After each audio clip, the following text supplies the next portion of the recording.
Kutz. You see her doing her thing and it makes you want to like do more. If you could use 3 words to describe Lady, what would it be? Professional, ambitious, hungry. Finally, Lady Jae Kutz. It's been years. I've been trying to set this up. Things in between. I guess you could say I procrastinated along the way. A touch, but we good though.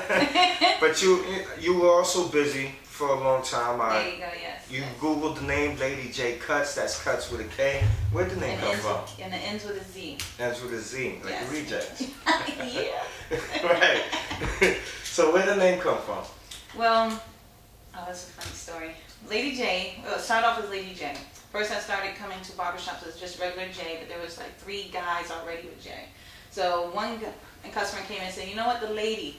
They said, oh, the Lady Jae? And the next thing you know, the name just kind of took off. Now, as I was promoting Lady Jae for so long, come to find out there's a kind of like a dancer, exotic dancer named Lady Jae as well. So me and her were clashing. And I didn't really want to be on that clashing part, so I decided to add Kutz. And it just so happened, I seen Kutz spelled different ways a couple times, and I was like, you know, I'm going to use it. So next thing you know, Lady Jae Kutz just was born. And I just kept it going since then. And where are you from originally? Originally from Maine, Limestone, Maine, on a military base. And military. So you're a military child. U.S. Air Force. What brought you over to Jersey City? You've been out here quite a while. Well, this was the last stop my dad made after we lived abroad and came back to the States again. Okay. So and retired here? Yes, my dad finally retired here. He retired as military, and then he retired as a correctional officer not too long ago. When did you start barbering? How did it all begin? This is an interesting. I know the answer, but they don't know the answer. This is interesting. Okay, it was while I was 15. My brother's military cuts are the worst. So we all have curly hair, and it's worse when you have all red curly haired kids and the curls get cut halfway and they go like this, looking like fish hooks, so you look like you're running in place. It didn't look cute at all. So one day I just got tired of it. I don't know what popped in my head, but I knew my dad had clippers and things under the chair, under the sink, and I grabbed them, started cutting on my brother's hair. Next thing you know, my dad started handing us money to go to the barbershop. Barbershop money, giving them the haircuts, self-teaching myself off the cuts, and then take the money to take me and my brothers out to eat. And then, we'll bring something back, like, yeah, we had something extra to the side, so we got you something, Dad. So he never knew until my little brother told him. How'd that work out? That's right. As I saw interviews and I hear your little brother snitched you out. Yeah, man. How did he take that? He was like, oh, you're doing it? I was like, no, he didn't say that. I said, I told you not to say that. I can't go out to lunches and stuff, So then that stopped, and after that, I was like, well, I don't want to cut no more. How old were you when your dad retired? This was recently. About 2 years ago. Well, he just retired. Yeah. So how was it Both going? my parents. At 15 years old, what state were you in at 15? At 15, we were, let's say Texas. Texas? No, Virginia. Probably going either Virginia, Texas, or getting ready to come into Jersey. Because from Texas we came to Jersey, so somewhere between Texas and Jersey. How do styles differ in different states from different barbers? Yeah, that's haircuts. It's funny because sometimes you can tell where a person's from based off their haircuts. When I did live in Jersey, I went to high school in South Jersey in Willingboro. Now, there you can tell different, remember the box haircuts, and you can tell kind of New York Brooklyns, and they called them Timberlands then. So it's like every name changed, but the cuts were still the same. So now it's like you can tell certain hairlines will look different.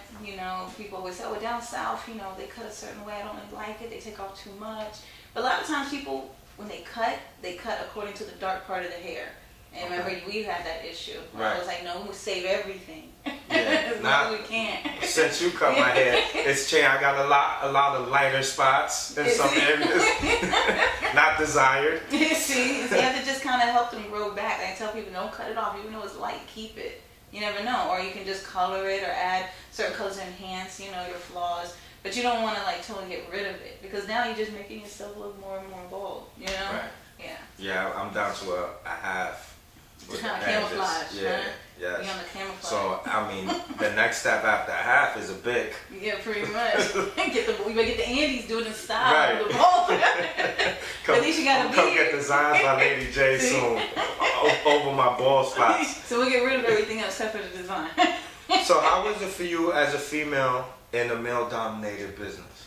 It was hard in the beginning. I started off, well, I was always a single mom. So after being laid off twice from First Union as it progressed over, it was hard, because, you kind of get lost. You end up being a number. And I didn't want to be like that, So I decided, let's go ahead and, instead of trying one more time, let me go ahead and go to school. Let me figure out what I like. I started hair school first, cosmetology. Didn't really favor too much to it, but it was helpful. But going into barbering, it was so different. It was just the fact of lines and being precision and I fell in love with it. So, I already did it as a kid with my brothers, but just to actually be in it and actually do it and know that I really like this. And, you're working with your hands, it's art. And before you know it, you can create something and do whatever it is you want. Make someone look totally different just based off of a haircut, Right. You end up being the biggest accessory. So separating the fact that you're a female barber, what's your biggest challenge as a barber in general? Being convinced that I can do what another guy can do. Trying to convince them or trying to convince yourself? No, trying to convince them, the customer. Okay. Sometimes customers don't believe. Well, it started off, men didn't believe women can cut hair. And a lot of them, it was the hairlines. Mm-hmm. And, guys just, well, I'm sure you've heard it before. Well, I don't want to go to a woman because, she get my hairline messed up. But okay, but if the guy next to me comes messes up your hairline, is that okay? Right. So, Right. But the thing is, how do you know I'm going to mess up when I see so much hair? So it took a long time. At one point, for a whole year, I took pictures of my hairlines just to make sure I wouldn't mess them up or to see how better I could be at it. Right. Because then if nobody was going to teach me, then I had to make sure that I was doing it the best way I could myself. Plus, I learned off other barbers. I've seen amazing barbers, like the ones working here in our shop today. Well, not today, but during the week they were open. They're amazing. Everyone, you can learn from each person you're with. You're not always the master. Everyone has to keep learning. That's how we progress. That's how we elevate. I know when I came to you, I found you on Instagram and I said, I'm going to go to a lady to cut my hair. It was the first time, but in my mind I'm like, women are so precise and anal about everything.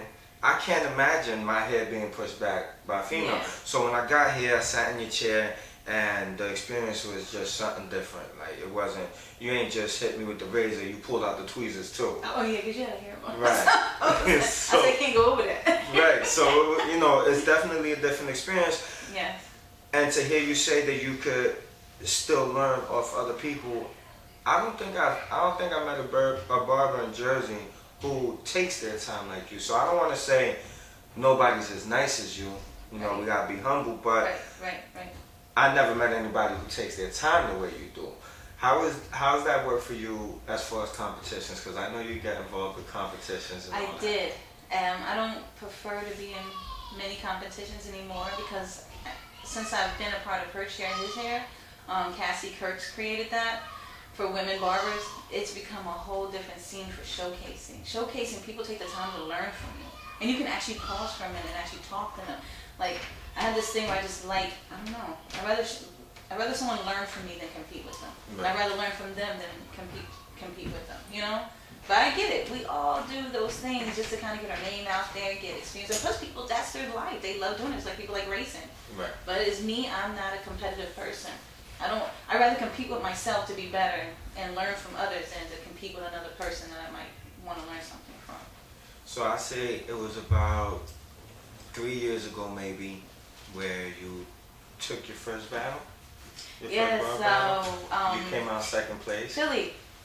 Okay. That was the first one we all went, yeah. And you came out second place? Yes, it did. And your response was, yeah, I'm going to do it again because I want first place. I want to show them. I wanted can it, do and I did. That's when you were competitive? Yes. Okay. Because I wanted to prove, you know what it is? I was proving, I knew for myself, but I wanted to prove to the men that didn't believe that women can do it.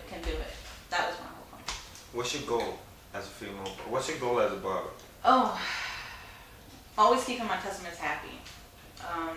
Also opening up a shop eventually, but I want to get to the point where I can kind of spread myself around to gain a higher list of clientele, so then when you do open this shop, eventually I can have like a whole complete place for everybody to come. It can be bigger than what I feel like if you can create one thing, you can also make it bigger. Why not just make it bigger all at one time?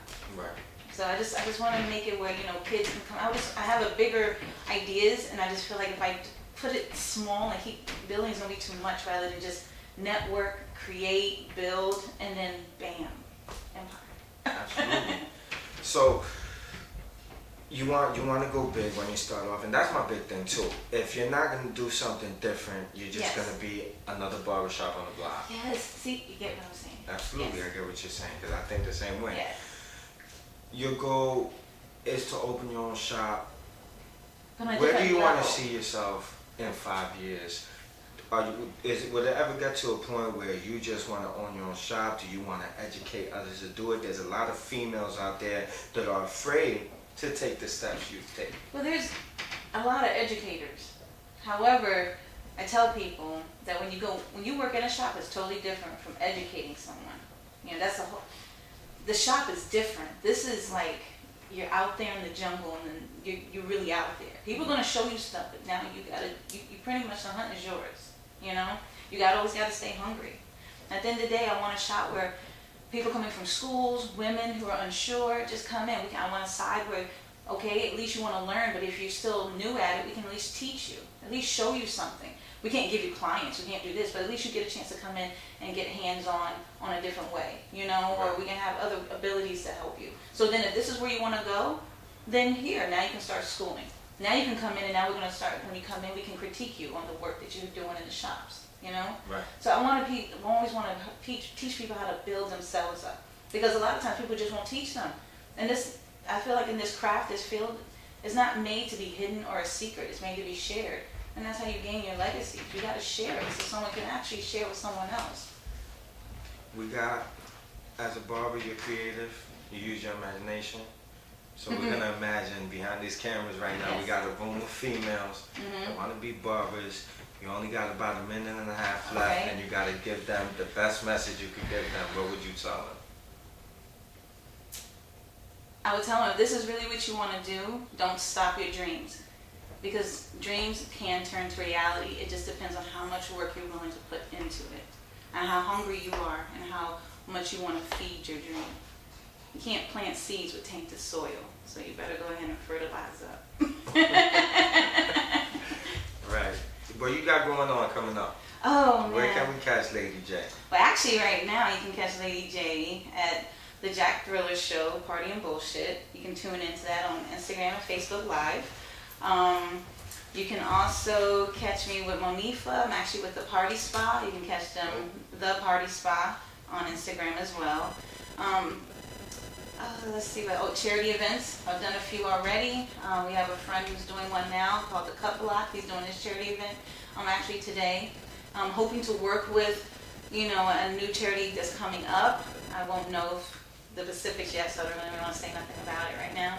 So I'm hoping that works out, and I'm actually building barbers for that one right now. So if anyone's interested, they're more than welcome to hit me up.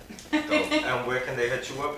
Where can they schedule a cut with you, etc., etc.? Etc., etc. Well, Lady Jae Kutz, you can find me by Googling me for one. Otherwise, you can come to Street Fame Barbershop, 537 Newark Avenue in Jersey City. You can also via text me at 201-936-7398. And I guess that's about it, yeah. Social media. Oh, Lady Jae Kutz, as what it is, Lady Jae Kutz, LadyJaekutz. There you got it, man. It's the Reject Show. I'm your host, Damian Sparks. I bring you Lady J. If you don't know about her, find out. If you're in Jersey City, there ain't nobody else to go to if you want to get right. Lady J, thank you. Thank you. We appreciate you. It's always Keep good to doing see what you again. do. Always good to see you. Scissor salute, everybody. Oh, before Big we ups to all the go, barbers. the salute, where's that come from? Oh, scissor salute. 'Cause I see it everywhere. Yes. The scissor salute. Yes, all and right. lift them up too. So at Scissor Salute Show, Elder Barber, Sephiro, Queen, New York Cream. I've actually done showcases with them. They've come out and supported. They're an awesome group of people, and they even live stream every Monday. Dope. Yes. There yes. you got him in the Reject Show. Lady Jae Kutz. You see her doing her thing and it makes you want to like do more. If you could use 3 words to describe Lady, what would it be? Professional, ambitious, hungry.